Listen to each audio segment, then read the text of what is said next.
It's Thursday. Let's go to a birthday party. The plane is loaded up and the pre-flight is done. Gail is my first officer, and she likes to do the video.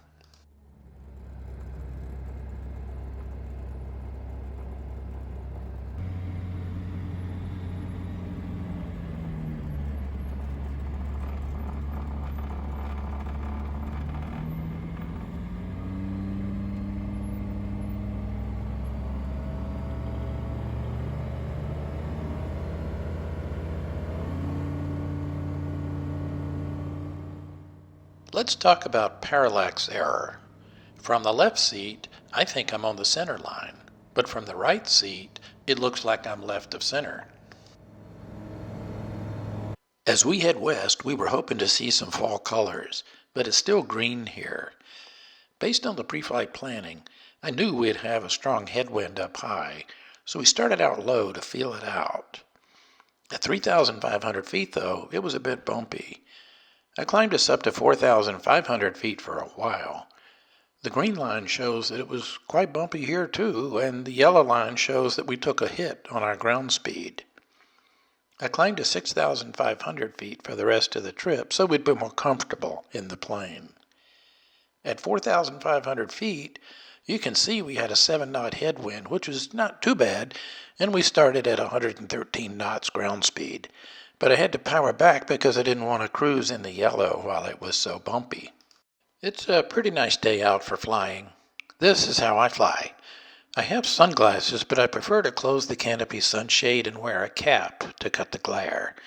I can see the glass panel better that way. Oh, look out the side here. Gail likes to pick out the high school football fields we fly over. Some have nice logos on the center field and school names in the end zones. Here's more pictures as we fly along.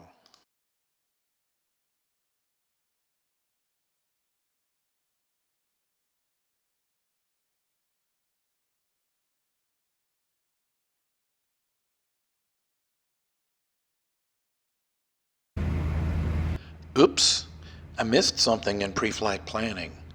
I've flown into this uncontrolled field in Oxford, Mississippi several times in the past. What's different today is that there's an Ole Miss football game on Saturday. Even though it's only Thursday, they have a temporary control tower set up by NOTAMs for the weekend. Unicom gives me the tower frequency, and I call for clearance to land. As you will soon see, they take their football very seriously here at Ole Miss.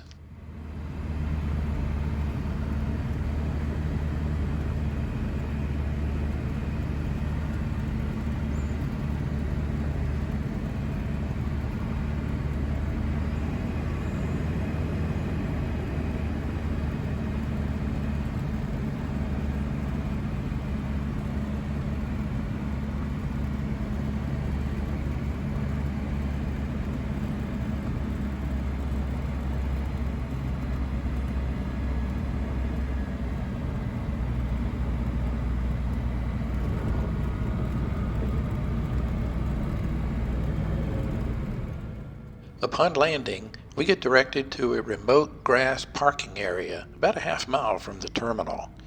We get shuttled to the terminal in a golf cart. I know you didn't come here to see home movies, but I want to give you a brief glimpse of our weekend events. We stayed at Gail's son's house in Oxford. He likes Star Wars. So how's that for a media room?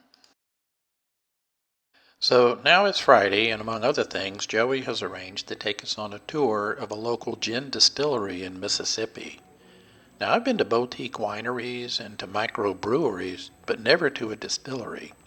So what's it like? Well, we learn about how gin is made from rice and how it goes through 21 cycles of distilling. We learn how flavors are introduced by running gin vapors through biological materials. This place is run by just 3 individuals. The product is bottled, labeled, and corked by hand. The brand name is Firebird, if you want to seek it out for a try. Saturday is game day in Oxford. This is how they raise tailgating to the next level. In an area called the Grove, tents are set up and food is laid out before the game starts.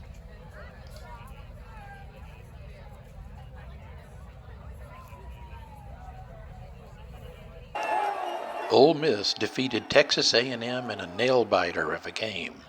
Then the after-game tailgating started back in the Grove.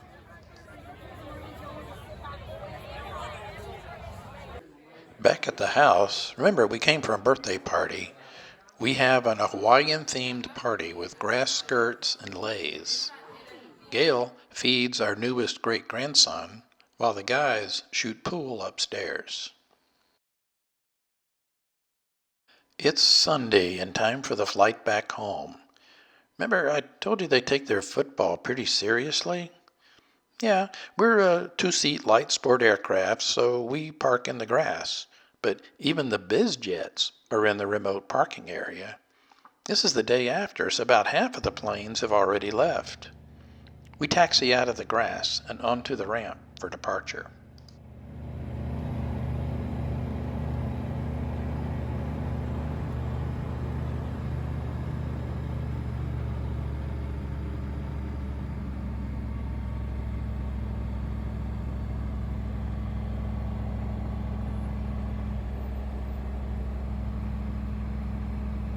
Climbing out, we go to 5,500 feet for the trip home. Was hoping for a tailwind, but no. We have 10 knots on the nose and a 2-hour and 14-minute time en route. We fly over a tugboat pushing a barge and headed for a lock on the river ahead.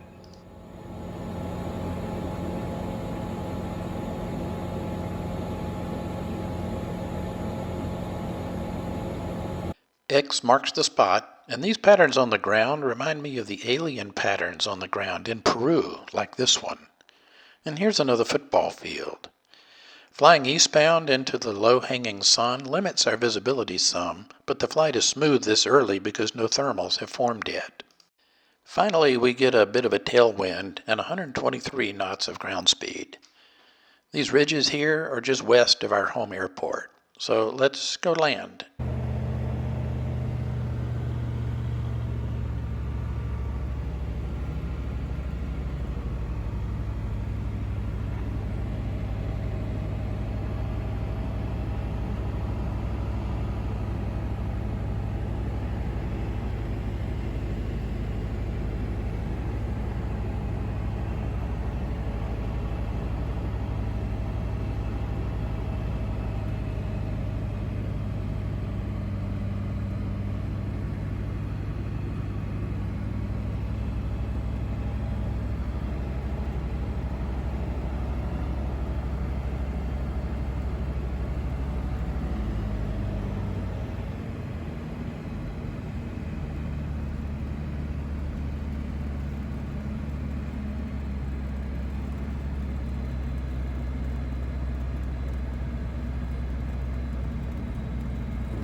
Our total round-trip flight time was less than 4.5 hours.